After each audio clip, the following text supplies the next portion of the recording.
Ihun tí Chief Dr. Sunday Igboho ṣe tí ilé ayé máa fi parẹ́ kò ní tán nínú ìtàn ilẹ̀ Yorùbá o.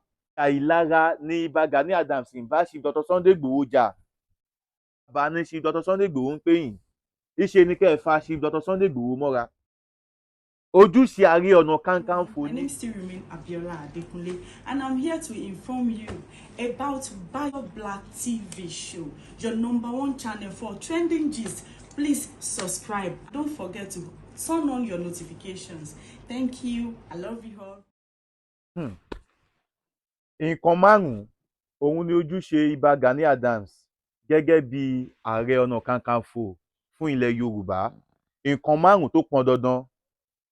Àmọ́ kí n tó ka nǹkan márùn-ún tó pọn dandan tí ó jẹ́ ipò Ààrẹ Ọ̀nà Kakanfò ilẹ̀ Yorùbá, ohun táwọn èèyàn ń sọ lórí ìgbésẹ̀ tí Ààrẹ Ọ̀nà Kakanfò tí wọ́n gbé Chief Dr. Sunday Igboho lọ sí ilé ẹjọ́. Ẹ jẹ́ ká wá wo ìgbésẹ̀ yẹn àti ojúṣe Ààrẹ Ọ̀nà Kakanfò ilẹ̀ Yorùbá. Ṣé méjèèjì yẹn ṣó bára wọn mu àti ohun táwọn èèyàn ń sọ kiri? Torí ẹ má jẹ́ kí n tàn yín, ọ̀rọ̀ eléyìí kì í ṣọ̀rọ̀ má jà gbọ́mọ̀ o. Àwọn kan ti ń sọ allegedly, ó wà kí gbogbo orí social media. Unfortunately, ìgbà táwa náà ta tún wá jáde, ta lọ sí street, ta lọ sáàrin ìlú, tá ní ká lọ ṣe ìfọ̀rọ̀wánilẹ́nuwò pẹ̀lú àwọn aráàlú, nǹkan tí wọ́n tiẹ̀ sọ nípa ààrẹ kì í ṣe nǹkan tí ó ṣe é gbé síta. Torí iléeṣẹ́ tiwa àwa dúró lórí unity gbogbo ọmọ Yorùbá. Òun ni iléeṣẹ́ Bayo Black TV show ló dúró lé. Àmọ́ irú nǹkan bí ò gbọ́dọ̀ máa ṣẹlẹ̀ láàrin Chief Dr. Sunday Igboho àti Ìbà Gani Adams ká má sọ. Ó ní ìjà ìlara ni Ìbà Gani Adams ń bá Chief Dr. Sunday Igboho jà. Mo wá wò ìgbà tí mo gbọ́ pé ìjà ìlara kẹ̀. Báwo ni Ìbà Gani Adams tí wọ́n jẹ́ Ààrẹ Ọ̀nà Kakanfò ilẹ̀ Yorùbá, báwo ni wọ́n ṣe máa bá irú Aládìsá Adéyẹmọ Ìgbòho Òòṣà, báwo ló ṣe máa bá jà ìjà ìlara?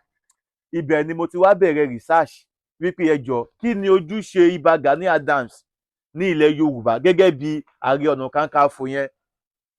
Ṣé ó tọ́ sí wọn láti ṣe ìlara olóyè Adéyẹmọ Ìgbòho Òòṣà gẹ́gẹ́ bí ohun táwọn èèyàn ń wí? Ẹ wo bí.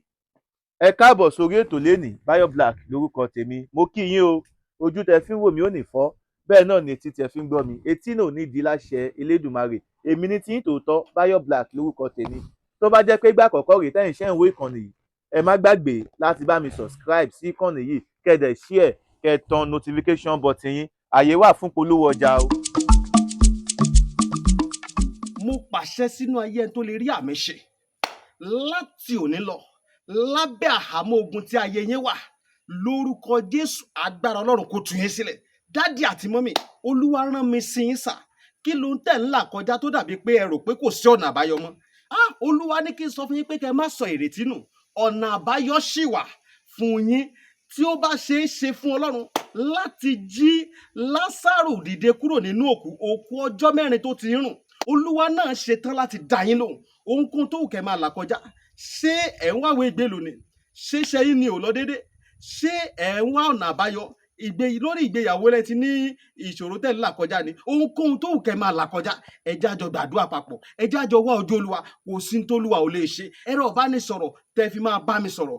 Òun náà ni +234 70 25 47 5427. Ẹ wá jẹ́ kí n wá gbé yín débẹ̀ lónìí, ẹ̀yin èèyàn mi. Ojúṣe márùn-ún, ojúṣe Ààrẹ Ọ̀nà Kakanfò fún ilẹ̀ Yorùbá. Kí ni àkọ́kọ́ ojúṣe Ààrẹ Ọ̀nà Kakanfò fún ilẹ̀ Yorùbá? Àkọ́kọ́ ń bẹ̀ ni pé defend Yorùbá people. Ẹ̀yin èèyàn mi, àkọ́kọ́ ojúṣe Ààrẹ Ọ̀nà Kakanfò ni pé defender of Yorùbá people. Wípé position tí Ààrẹ Ọ̀nà Kakanfò yẹn wà yẹn, ipò yẹn ni wípé àkọ́kọ́ ojúṣe wọn ni pé gbogbo ibikíbi tí ọmọ Yorùbá bá ti wà lágbàáyé, Ààrẹ Ọ̀nà Kakanfò ni pé ó gbọ́dọ̀ make sure pé ìyà ò jẹ ọmọ Yorùbá kankan. Irú ìyàwó ni ò wá gbọ́dọ̀ jẹ ọmọ Yorùbá? Irú nǹkan wo ló yẹ kí ọmọ Yorùbá dá sí? Ṣé nǹkan tó ń ṣẹlẹ̀ sí Chief Dr. Sunday Igboho, bàbá yẹn sì ń lọ́bì lọ́wọ́ lórí pé kí ìjọba Nàìjíríà kí wọ́n lift wanted tó wà lórí orúkọ àwọn kúrò, káwọn náà lè gbé ìgbésí ayé gidi. bàbá fẹ́ renew passport ẹ̀ ó ń jẹ́ kó yé Dr. Sunday Igboho pé ìjọba Nàìjíríà place wanted lé lórí o, so unfortunately a lè renew passport yìí. Kí ló dé fà tó fi declare Chief Dr. Sunday Igboho wanted? Ìjà Yorùbá ní Chief Dr. Sunday Igboho gbé o. Torí ẹ̀ ni ó ṣe ń dùn mí, ohun tí Chief Dr. Sunday Igboho ṣe tílé ayé máa fi parẹ́ kò ní tán nínú ìtàn ilẹ̀ Yorùbá o. Ẹ má jẹ́ kí n tàn yín, ayé digital la wà yìí o, wọ́n ti tún ìtàn ilẹ̀ Yorùbá. Chief Dr. Sunday Igboho ti tún kọ, torí pé kí ni, kéèyàn kan kó tó lè jì, ó níyàwó, ó lọ́mọ, ó lẹ́bí, ó lára, ó nílé iṣẹ́. Ẹ wo iye owó olóyè. This is the 4th year, ọdún kẹrin rèé tí ìjọba Nàìjíríà tó ti freeze account Chief Dr. Sunday Igboho tí bàbá yẹn ò láǹfààní àti gba £1 jáde ńbẹ̀. Èèyàn kan ò ní ṣe tálálẹ̀ ilẹ̀ Yorùbá kálálẹ̀ má dúró tì o. Ẹ má jẹ́ kí n tàn yín. Ṣé lóòótọ́ ni Ìbà Gani Adams dálé olóyè Sunday Igboho? Gbogbo ẹ̀ lẹ́ máa gbọ́ lórí ètò lénìí. Èmi Bayo Black, ẹ ti mọ̀ mí tẹ́lẹ̀, ẹ ti mọ̀ mí lánàá kó tó dé ní pé ìṣọ̀kan ọmọlẹ̀ Yorùbá òun ló jẹ mí lógún. Nǹkan ẹlẹ́ẹ̀kejì tí ó jẹ́ ojúṣe Ààrẹ Ọ̀nà Kakanfò ilẹ̀ Yorùbá òun náà ni pé cultural ambassador, tó túmọ̀ sí pé kí ni, ẹni tó bá jẹ́ Ààrẹ Ọ̀nà Kakanfò ilẹ̀ Yorùbá must be able to promote Yorùbá heritage, language and tradition. Kò yé yín ṣá? Ààrẹ Ọ̀nà Kakanfò kì í ṣe ẹni tó gbọ́dọ̀ máa gbẹ́sìn àjòjì ga, nítorí pé kí ni, position yẹn o ilẹ̀ Yorùbá ló ní. Ambassador ilẹ̀ Yorùbá ni ó yẹ kí Ààrẹ Ọ̀nà Kakanfò jẹ́. Ambassador ilẹ̀ Yorùbá ní Ààrẹ Ọ̀nà Kakanfò. Orí ìṣọ̀kan unity ilẹ̀ Yorùbá òun lèmi dúró sí. Ìtí Ìbà Gani Adams ìtọ́ṣe tó dáa, àwa máa sọ fún wọn pé eléyìí tẹ́ ẹ ṣe ó dáa. Ìtó bá dẹ́kù díẹ̀ káàtó, dandan náà ni wípé a lẹ́tọ̀ọ́ láti pè wọ́n ṣàkíyèsí pé Ìbà Gani Adams ibi tẹ́ ń lọ yẹn kò sọ̀rọ̀ ńbẹ̀ o. Ní èmi Bayo Black ṣe láǹfààní àti pé Ìbà Gani Adams lénìí pé Ìbà Gani Adams, kẹ́ máa gbé Chief Dr. Sunday Igboho lọ sílé ẹjọ́, òun kọ́ ni solution. Bàbá ní Chief Dr. Sunday Igboho ń pè yín. Ìṣe ni kẹ́ ẹ fa Chief Dr. Sunday Igboho mọ́ra. Bẹ́ẹ̀ ni. Ìṣe ni kí ni? Ìṣe ni kẹ́ ẹ fa Chief Dr. Sunday Igboho mọ́ra, kẹ́yìn méjèèjì kẹ́ mọ bẹ́ẹ̀ ṣe máa ṣe gbà wàhálẹ̀ lọ́wọ́ àwọn tó ń fìyà jẹlẹ̀ Yorùbá yìí. Wọn ò jẹ́ kólókó lè lọ sóko mọ́, wọn ò jẹ́ kólódò kó lè lọ sódò. Ẹ jọ fọwọ́sowọ́ papọ̀, nǹkan táwọn ọmọ Yorùbá fẹ́ nìyẹn. Kò ń ṣe pé kẹ́ bá sọ pé kí Fúlàní máa lé Ìgbòho kiri, kẹ́yìn náà tún máa fi lọ́ọ̀yà threatening ẹ̀ kiri. Àwọn ò fẹ́ yẹn lẹ̀ Yorùbá. Ojúṣe yín ni, ojúṣe Ààrẹ Ọ̀nà Kakanfò ní Ààrẹ Gani Adams. Ẹ túbọ̀ bá wa tẹra mọ́ láti máa gbé àṣà àti ìṣe ilẹ̀ Yorùbá ga. Ṣé wá rí ẹlẹ́ẹ̀kẹta ń bẹ̀? Ẹlẹ́ẹ̀kẹta yìí òun ló wá important jù. Ibi ẹlẹ́ẹ̀kẹta yìí ni Ìbà Gani Adams ṣe gbọ́dọ̀ lọ withdraw case. Gbogbo charges wọn against Dr. Sunday Igboho ẹ gbọ́dọ̀ withdraw ẹ̀. Àwa bẹ́yìn ni, torí pé kí ni, lára ojúṣe Ààrẹ Ọ̀nà Kakanfò náà ni voice for unity. Kí ni mo sọ? Voice for unity. Ẹni tó jẹ́ Ààrẹ Ọ̀nà Kakanfò ẹ gbọ́dọ̀ máa encourage unity láàrin àwọn lọ́balọ́ba, olóyè àti àwọn ará ìlú tí wọ́n jẹ́ ọmọ Yorùbá. Ṣé unity ni promote? Mo dẹ̀ mọ̀ pé ọ̀rọ̀ yìí honestly ọmọ ẹ̀yìn followers ló ń dá wà lálẹ́ o. Ọjọ́ kìíní àná tí èèyàn kan jáde tó ń ṣe fídíò tó lóhun kinní kan fún Ìbà Gani Adams, bóyá bí ara àwọn OPC member tó ń ṣe gbogbo ẹ̀, tó ń sọ̀rọ̀ Chief Dr. Sunday Igboho jágan. Ṣé ẹ wá rò wípé àwọn tó nífẹ̀ẹ́ olóyè Chief Dr. Sunday Igboho dénúdénú bíi tàwa báyìí, dọ́kàndọ́kàn bíi tàwa báyìí, tí wọ́n fẹ́ lọ síwájú ilẹ̀ Yorùbá, tí wọ́n fẹ́ ìṣọ̀kan ilẹ̀ Yorùbá, ṣé ẹ rò pé inú wa máa dùn wípé èèyàn kan wá sọ̀rọ̀ Chief Dr. Sunday Igboho yàmàyàmà? Ṣé ó rí bẹ́ẹ̀ ṣá? Ẹ gbọ́, ṣé lóòótọ́ ni olóyè Sunday Igboho ń bá olóṣèlú pààyàn? Ó ní agbára. Ṣé tó bá jẹ́ pé Chief Dr. Sunday Igboho ń ṣiṣẹ́ fún Tinubu bí wọ́n ṣe allege olóyè, tó yẹ kí gbogbo àwọn lọ́balọ́ba, gbogbo everybody kí wọ́n tètè káràmásìkì mọ́rọ̀ olóyè Sunday Igboho, ìgbà yẹn wá ni wọ́n wá gbọ́ pé Ìbà Gani Adams tó bá rí bẹ́ẹ̀, ẹ bá wa ṣàtúnṣe. Àtúnṣe ṣì wà. 2027 dé tán o. mo pàṣẹ sínú ayé ẹni tó lè rí àmì ṣe láti òní lọ lábẹ́ àhámọ́ ogun tí ayé yín wà lórúkọ Jésù agbára Ọlọ́run kó tú yín sílẹ̀. Dádì àti mọ́mì, Olúwa rán mi sí yín sà. Kí ló ń tẹ̀ ń là kọjá tó dàbí pé ẹ rò pé kò sí ọ̀nà àbáyọ mọ́?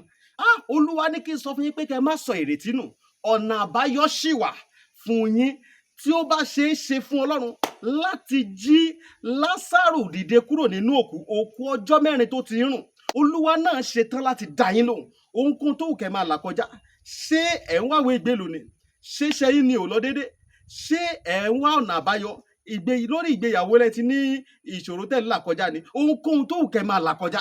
Ẹ jẹ́ á jọ gbàdúrà papọ̀. Ẹ jẹ́ á jọ wá ojú Olúwa. Kò sí ní t'Olúwa ò lè ṣe. Ẹ̀rọ ìbánisọ̀rọ̀ tẹ́ fi máa bá mi sọ̀rọ̀. Òun náà ni +234 70 25 47 5427. ṣé gbogbo rágbàràgbà yìí náà la máa kó wọ 2027 báyìí? Ìgbà táwọn ọmọ Yorùbá tábà ti ṣera wa lọ́kan. Ẹlẹ́ẹ̀kẹrin, number 4 yìí náà ṣe pàtàkì. Òun náà ni spiritual and traditional role. Ó yé yín ṣá? Spiritual and traditional role. Ẹ lọ wò ó, ẹ fi nǹkan tí mò ń sọ yìí tó bá yẹ pé rọmù pa ẹ fi sí Google pé kí lójúṣe Ààrẹ Ọ̀nà Kakanfò nílẹ̀ Yorùbá. So ó jẹ́ kí inú Ààrẹ Ọ̀nà Kakanfò ó yẹ kí inú yín máa dùn. Ọlọ́run tiẹ̀ lè fún yín ní èèyàn bírú Sunday Igboho yẹn láti ṣe àtìlẹyìn fún yín. Torí lára ojúṣe yín náà ni Chief Dr. Sunday Igboho ń ṣe, and it's fine. Àwọn ọmọ Yorùbá gbà bá a ṣe tẹ́wọ́ gbà yín gẹ́gẹ́ bí nǹkan tẹ́ ẹ ṣe ní June 12. Àmọ́ ipa tẹ́ ẹ kó náà nígbà tí Abíọ́lá kú náà. So Ọlọ́run á wà pẹ̀lú yín, Ìbà Gani Adams. Ẹ bá wa withdraw charges, ẹ withdraw gbogbo cases yẹn, ẹ withdraw ẹ̀. Àlàáfíà la fẹ́, ìṣọ̀kan la fẹ́. Kábíyèsí bàbá wa Olúgbọ́n, respect to you. Bẹ́ẹ̀ ni now, mo ti sọ, social and political advocates speak on national issues affecting Yorùbá such as insecurity. Ààrẹ Ọ̀nà Kakanfò ilẹ̀ Yorùbá, ó yẹ kẹ́yìn náà lọ́fíìsì l'Àbújá. Gbogbo nǹkan gbogbo àgbẹ̀ ò lè ṣoko mọ́. Kí ló ṣẹlẹ̀? Ojúṣe Ààrẹ Ọ̀nà Kakanfò ni, ojúṣe position yẹn. So Ọlọ́run ọba Elédùmarè, àwọn alálẹ̀ ilẹ̀ Yorùbá, ní agbára Ọlọ́run, olóyè Aládìsá Adéyẹmọ Ìgbòho Òòṣà, ní agbára Ọlọ́run, ẹ ò ní ṣìṣe, ẹ ò ní ṣìsọ. Gbogbo àwọn tó máa dá sí ọ̀rọ̀ yín, tó máa jẹ́ kí National Assembly kí wọ́n fún yín ní ọ̀nà tẹ́ deserve, kí wọ́n dẹ̀ yọ wanted tó wà lórúkọ yín kúrò. Ọlọ́run á ṣe ní rọrùn ní agbára Ọlọ́run. Gbogbo ẹ̀yin tẹ́ wá dúró ti olóyè Aládìsá Adéyẹmọ Ìgbòho Òòṣà, ẹ̀yin èjìká tẹ́jẹ̀kẹ́ kí aṣọ ó bọ́. Tí n bá sọ pé kí n máa dárúkọ, tí program yìí máa fi kí n ṣe program yìí ọjọ́ 3, màá máa dárúkọ mi tí ní dárúkọ tán. Àmọ́ kò wá yẹ kí n wá sọ̀rọ̀ nípa olóyè Aládìsá Adéyẹmọ Ìgbòho Òòṣà kí n má porí Kóìkì. Kóìkì Media, ọkùnrin ni máa yẹn, ọkùnrin ogun ni. Tí Kóìkì bá ti lè dúró tiẹ̀ wípé Kóìkì ní lágbájá o, mo wà lẹ́yìn ẹ, wàláhì lọ fọkàn balẹ̀, a tó faratì bí òkè. Òun ni Kóìkì o. So ní agbára Ọlọ́run, Mr. Ọláyẹmí Kóìkì White Lion, Ọlọ́run tí ó ti ń fún yín tí ẹ fi ń mọ̀ ṣe. Torí in fact show yín ó wà very very interesting. Ohun tó yẹ kí gbogbo ọmọ Yorùbá kí wọ́n máa wò ni. Ó yẹ kí Kóìkì Media TV yẹn, ó yẹ kí wọ́n máa show ẹ lórí DSTV everywhere, satellite dish everywhere, kí gbogbo ọmọ Yorùbá máa rí gbogbo àwọn analysis tẹ́ ń ṣe. Ẹ wo, ọ máa lọ sí àwọn ibì kan ní abroad, a máa rí tíbẹ̀ yẹn ṣe rí pé kí ló dé táwa náà tí a lè jẹ́ kí ilẹ̀ Yorùbá kó rí báyìí. That is what we dream for. Okay, ṣé tí ilẹ̀ Yorùbá bá ti rí báyẹn, ẹ wo bí UK, gbogbo ọmọ mi tẹ́ máa fi ràn wá, tẹ́ máa fi analysis, àwọn bíi terminal bus stop, ṣé òun ni ká sọ ni, àwọn park, market, eatery, ṣé òun ni ká sọ ni. Tí everybody náà bá lè dream towards that náà, láàrin ọdún kan sọ́dún méjì, ilẹ̀ Yorùbá máa dáa. So mo recommend Koiki Media fún iṣẹ́ takuntakun yẹn. God bless you my brother, forward ever and backward never. Àti gbogbo ẹ̀yin tó kù náà, ẹ̀yin sọ̀rọ̀sọ̀rọ̀ lórí ẹ̀rọ ayélujára káàkiri ẹ̀rọ ní Nàìjíríà ní in diaspora, Ọlọ́run á wà pẹ̀lú gbogbo yín. Bayo Black lórúkọ tèmi, a ó máa bọ̀bẹ̀ ní bẹ́ṣu àtẹ́lẹsẹ̀, a sì máa bẹ̀nà wò. Gbogbo ẹni bá ní a máa bọ̀, òun náà là ní débá láṣẹ Elédùmarè. Ẹ wò, èmi ni tí ń tòótọ́, Bayo Black, òun lórúkọ tèmi. mo sọ yìí mo dúró náà o, ire. mo pàṣẹ sínú ayé ẹni tó lè rí àmì ṣe láti òní lọ lábẹ́ àhámọ́ ogun tí ayé yín wà lórúkọ Jésù agbára Ọlọ́run kó tú yín sílẹ̀. Dádì àti mọ́mì, Olúwa rán mi sí yín sà. Kí ló ń tẹ̀ ń là kọjá tó dàbí pé ẹ rò pé kò sí ọ̀nà àbáyọ mọ́? Olúwa ní kí n sọ fún yín pé kẹ́ ẹ má sọ ìrètí nù. Ọ̀nà àbáyọ ṣì wà fún yín tí ó bá ṣe é ṣe fún Ọlọ́run láti jí Lásárù dìde kúrò nínú òkú ọjọ́ 4 tó ti rùn. Olúwa náà ṣetán láti dá yín lóhùn. Ohunkóhun tó wù kẹ́ máa là kọjá. Ṣé ẹ̀ ń wáwé ìgbélú ni? Ṣé iṣẹ́ yín ni ò lọ déédé? Ṣé ẹ̀ ń wá ọ̀nà àbáyọ? Lórí ìgbéyàwó rẹ ti ní ìṣòro tẹ́ ń là kọjá ni. Ohunkóhun tó wù kẹ́ máa là kọjá. Ẹ jẹ́ á jọ gbàdúrà papọ̀. Ẹ jẹ́ á jọ wá ojú Olúwa. Kò sí ní t'Olúwa ò lè ṣe. Ẹ̀rọ ìbánisọ̀rọ̀ tẹ́ fi máa bá mi sọ̀rọ̀. Òun náà ni +234 70 25 47 54 27.